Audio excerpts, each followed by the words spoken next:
আসলে মা কিন্তু মায়েদের সাথে কোনো অন্যের মা নিজের মা বলে তুলনা হয় না। মায়েরা তো মাই।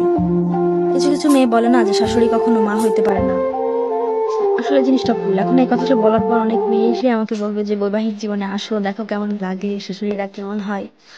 আসলে বিষয়টা এরকম না। আমি যদি একটা বন্য প্রাণীকে ভালোবেসে আপন করতে পারি, তো মানুষ তো জ্ঞানহীন না, মানুষ তো ভালোবাসতে জানে। আমি তাকে ভালোবাসলাম, আহ সেরকম ভাবে চললাম 10 দিন, 5 দিন, 1 বছর, 5 বছর, 10 বছর, কতদিন সে আমাকে ভালোবাসে না বেশি থাকবে ততদিন ঠিক আছে। আর আমি মনে করি যে পুরুষের ভালোবাসা পেতে হলে সর্বপ্রথম তার মাকে তোমাকে ভালোবাসতে হবে। কারণ পুরুষ মানুষ নিজের মায়েদেরকে একটু বেশি ভালোবাসে। ঠিক আছে, তুমি তার মায়ের যত্ন করো, ভালোবাসো, দেখি সে তোমাকে ভালো না বেশি কিভাবে থাকবে।